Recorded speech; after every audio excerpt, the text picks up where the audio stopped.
उसमें मूल रूप से अपने क्षेत्र की समस्या जानना भी जरूरी है, बताना भी जरूरी है। मैं सबसे पहले आप लोगों को हार्दिक अभिनंदन करता हूं, बड़े भाई को मेरा प्रणाम स्वीकार करेंगे, छोटे को ढेर सारा प्यार। मैं समस्या बताने लगूंगा तो शायद काफी समय लग जाएगा, लेकिन मूल समस्याएं मैं आपके सामने रख दे रहा हूं जिसपे विचार करने की जरूरत है।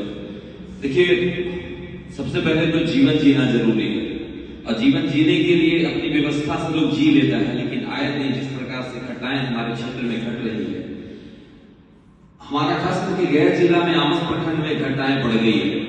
प्रशासन बहुत ज्यादा एक्टिविटीज नहीं दिखा रहा है, तो इन सब चीजों पे चर्चा होने की जरूरत है। और मैं समझता हूं कि इसमें हम लोग का प्रयास एक रहा है, प्रशासन के साथ हम लोग खड़े होने का प्रयास करते हैं कि अपराध रुकने का नाम नहीं ले रहा है।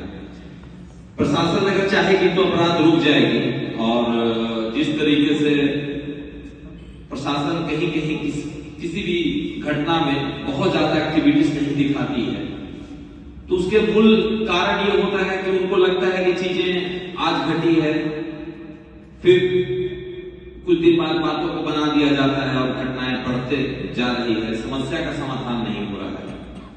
हम लोग जितने भी जनप्रतिनिधि हैं ना, हम लोग बॉडीगार्ड है ना, हमारे पास हथियार की व्यवस्थाएं हैं। हम लोग खुद अपनी जान की सुरक्षा के लिए लगातार प्रशासन के पास जाकर के संपर्क भरोसे का बनाते हैं कि आपका इतना सहयोग रहेगा कि हम लोग अपने जीवन यापन मजबूती से रख पाएंगे, जी पाएंगे। आए दिन अपराध चरम सीमा पर है, क्षेत्र में लगातार घटनाएं घट रही है, तो मैं प्रशासन से अपील करूंगा प्रभात खबर के माध्यम से कि हमारा आमस प्रखंड नहीं, सरघाटी विधानसभा जितना भी जो क्षेत्र है जहां घटनाएं घट रही है, उसमें हम लोगों को भरपूर मदद करने का काम करें। पेट्रोलिंग बढ़ानी चाहिए। एम्बुलेंस की समस्याएं लगातार हमारा आमस स्वास्थ्य केंद्र बना रहता है, लंबा क्षेत्र है। मैं सरघाटी का भी मैं देखा हूं, जितना लंबा क्षेत्र है उसके अनुसार से एम्बुलेंस की सुविधा वहां मुहैया करवाने की जरूरत है। इसके बाद किसान जो मूल चीज है हम लोगों का, खेती की दृष्टि, चूंकि आदमी पैसा न रहे लेकिन अन्न पैदा कर लेता है, तो हमारे जो ऐसे भी अकालग्रस्त क्षेत्र रहा है, लगातार 5-6 वर्ष अकाल पड़ता है हमारे क्षेत्र में। सिंचाई की सुविधा नहीं रहने के कारण से किसान बोरिंग तो करवा लेते हैं, लेकिन उनके ऊपर भी FIR दर्ज कर दिया जाता है।